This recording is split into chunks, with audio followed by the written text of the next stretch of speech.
All right, hey everybody, and good morning. So I'm gonna get to the point. Most of y'all know me already, but if you don't, my name is Chanel Redden Daniels, and of course, I'm a Jill of all trades, but I specialize in a few, such as finance, travel, and special events, and entrepreneurial opportunities. All right. So today I'm going to be giving away some core secrets to credit building. If you're trying to build your credit this year, it's 2025, baby. Bad credit is old news. So if you're trying to get on board, you may want to listen to this. Now, I'm gonna try to keep this under 15 minutes, but when you getting the juice and you getting some information, you gotta patience is virtue. All right, so just sit back, plug it in like outlet bars. All right, so I'm gonna jump right on into it. When you're trying to build your credit or improve your credit, you need to focus on responsible. Responsible is the key word. Financial habits. Pay your bills on time. You keep your credit utilization low, and this should work in your favor. People with no credit history, don't be sad. We could turn that no credit into some good credit in no time. You have options. Go ahead and secure you a secure credit card. Secure you a secure credit card, okay? Get a credit builder loan or just become an authorized user on somebody else's account that have great payment history and good credit, all right? We're going to dig into that. So the foundational tips for building credit, I like to give all of my credit clients, this credit 101 spill before I even dig into their work. And periodically throughout me being, their credit professional. Because I feel, yeah, you could come to me and, you could pay your $99 a month. And I enjoy seeing you and looking at your credit every month. Or you can do it for free from the comfort of your own home or your own cell phone, yourself. What do you want to do? And I understand that some people don't have the time, or patience to do it because it could be a lot. All right. But here's the fundamental tips. One, you want to always pay your bills on time, baby. All right. A payment history is the most important factor in calculating your credit score. Say it again, say it for the ones in the back. It is the most important factor for calculating your credit score. All right. You want to set up automatic payments if you're on a set salary and your payments, your income is not going to change by month, right? Set up automatic payments. Click it and forget it, right? Or if you're like me, where your income fluctuates more on certain months than other, you may want to set up some calendar alerts. Avoid missing your due dates for your credit cards, your loans, and your utilities, baby, because late payments will damage your score. It's going to damage your score. So a lot of time people say, well, I'm late, but I got a payment extension, so I'm really not late. You late. But things happen to everybody, so no judgment here. But in order to keep your credit in top tier standing, you just want to make your payments on time. All right. The next one, you're going to keep your credit utilization low. So I got a trick question for all y'all. What is the magic percentage here? What do you want to keep your balance below? Anybody know? Yeah, that's 30%. I know y'all was like, I don't know what it is. Yeah, so it's 30%. You want to keep your balances below 30% of your credit limit in order to be considered as a responsible user. All right. So if you have a credit line of $1,000, you want to keep your credit balance below $300 every month in order for them to say, hey, I will give them credit increases, or I'm going to report positive on their credit report and blah, blah, blah, right? The next one, that's pretty simple. The next one, maintain a long credit history. I have clients come to me all the time and they say, hey, Chanel, I had this credit card for 7 years, but you know what? I keep spending it and I'm just going to close this card out. Baby, don't close that card out. If you got a good payment history, you made your bills on time, you never had no negative feedback from the lenders, keep it open. Cut it up if you must, put it under your mattress if you must, or it ain't in your wallet, but keep it open and keep it out of sight. The longer that you can responsibly manage your credit, the better it is for your score. So if you close out an old credit card, even if it's unused or not, it can negatively impact your credit average age, your account age, right? So if you had a 7-year card, you close it out, and now you only have a 2-year card on your credit report, that 7 years go out the way. It never happened. Now you only got 2 years of credit. So be careful. Limit your credit applications. I tell my clients this all the time. Do they listen? Lord knows. But I tell them all the time. If you're going to go out and get a new credit card, a new car, you're about to buy a new house, all of this stuff you got to take into consideration. You want to make sure you space these things out, because if you do everything together, it's going to be considered hard inquiry after hard inquiry after hard inquiry. And this is going to slightly lower your credit score. You may not see big drops, but a lot of little drops equates to a big drop, right? So you just want to make sure you limit your credit applications as much as you can. Mixed credit types. You want to have a healthy mix of credit, y'all. Healthy mix of credit. So you want to have credit cards, car loans, mortgage, or stuff like that. You would just want to show these lenders that you can manage different types of debt. That's all. But make sure you only take out loans that you really need and that you can afford the payments to. Again, so many clients come to me every month. Chanel, don't be mad at me, but you're going to see a big drop in my credit. Why, Tiffany, for example? Well, I kind of, got a new loan, and I didn't know that it was going to cost me $400 a month. You didn't read the terms? Well, no. Well, now you got a $400 payment every month that you have to pay. What I can do for you with your permission, usually I have power of attorney of all credit bureaus, interactions, whatever, over my clients. So I can call and say, hey, listen, can we negotiate better terms, maybe a lesser monthly payment? But this just extends out your loan, and it's never good. So just make sure you know what you're doing before you take out another loan, and make sure that you can afford the payments. That's very important. And let's go for those people who have that's building credit. So my credit builders here. So your options are to get a secure credit card. I tell all of my clients that are building credit, they say, hey, Chanel, what can you do for me? I can't do nothing, but I can guide you in the right direction.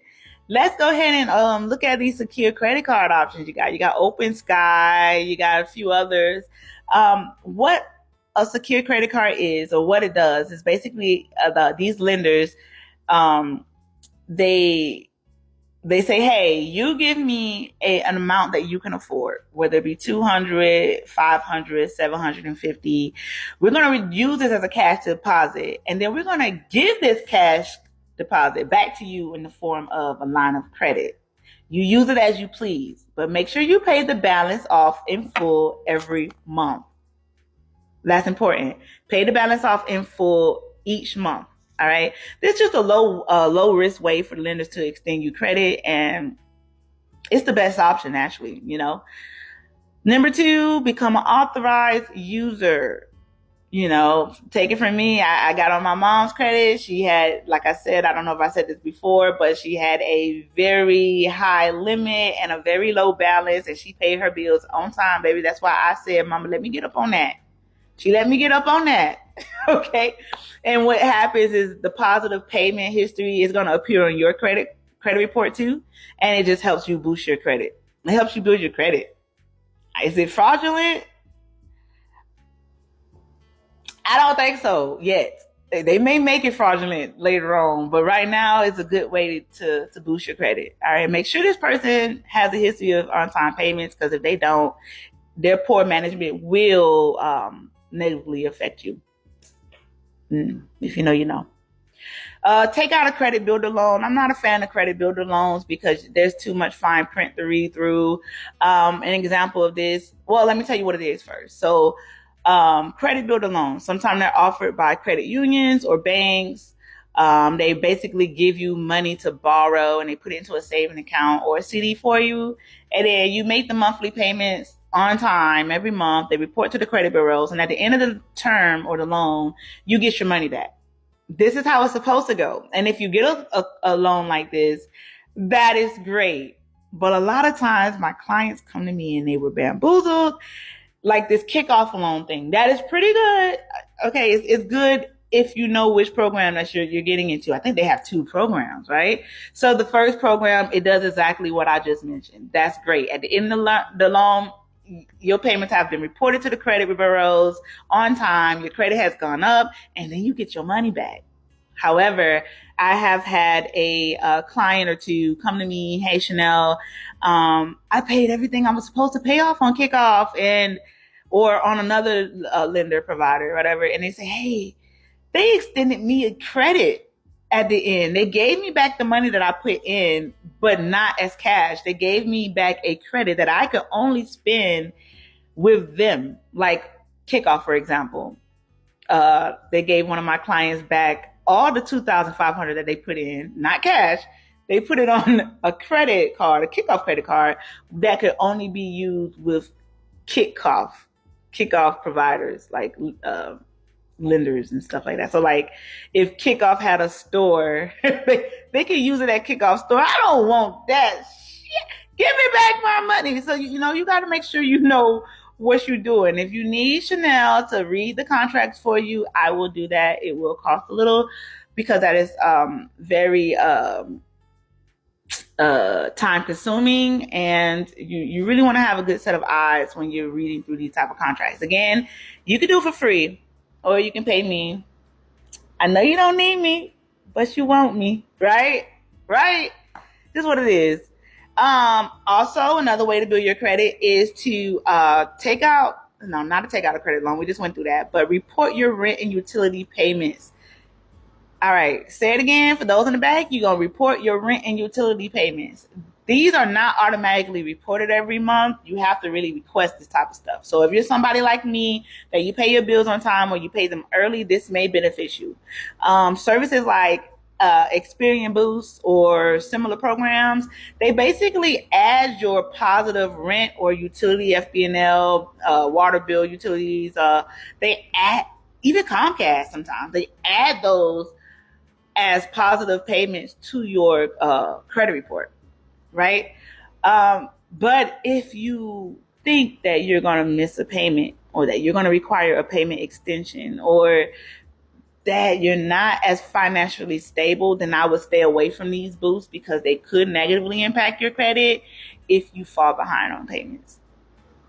The more you know, And last but not least, ongoing monitoring and maintenance is so important. Now, you can always get your credit bureau to do that for you. I don't mind. It's my job to make your credit shine. However, I want to let you know that you can do this yourself for free, right? You can do this yourself for free. You can check your credit report regularly. You can do it annually. If you're one of those, I'm going to do it once a year and be done with it. Go to myfreeannualreport.com, or there's a lot of them, right? Google it up. They're free. They let you check it every 12 months, and they check your 3 major bureaus, which is the Equifax, Experian, and TransUnion.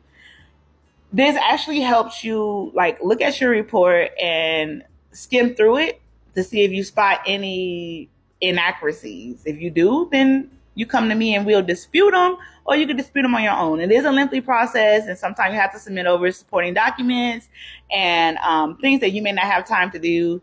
But if you want it done for free, do it yourself.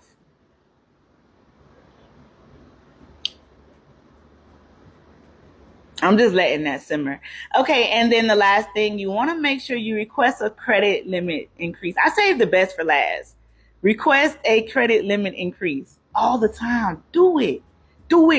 A lot of these credit lenders, they don't give you the option, or they don't say, hey, we have a credit increase for you. Like, they don't reward you. Some do. Some good credit cards will. They will always send you in the mail some promotion like, hey, you've been doing so good for the last 6 months. You got responsible use with us, and we want to give you an increase in your credit limit. Like, every time they do that, you take it. You take it like you ain't never taken nothing before, okay? You take it. So what this does is it lowers your credit utilization and it improves your score. So say, let's go back to that $1,000 figure that we had earlier, right? That credit limit of $1,000 with somebody, right? And you only spent $300 on it. So you had a 30% credit utilization. But say Capital One gives you a $250 increase or $500 increase. That bumped your credit limit up from $1,000 to $1,250 or $1,500. So what does that do to your credit utilization that was once at 30%? It's going to knock it down below 30%, assuming that you keep that same balance, right? You need that. I mean, you need that. Why not? Especially if you don't plan on using it, the increase. You just want to get it just so your credit can increase. The more you know. All right, so I think I gave y'all a lot today, and I'm right at 16 minutes. So, hey, if you learned anything from this video, make sure you like and share the content. You know, don't be a gatekeeper, spread the word, right? And if you do need help with your services, with your credit building, and you just don't have the time and energy to do it yourself, you can always call me, your credit professional, at 772-480-1412. And again, that's 772-480-1412. If I do not answer, do not be discouraged. I'm just helping out another client. Leave a voicemail or shoot me a text, and I'll get right with you. Have a good one.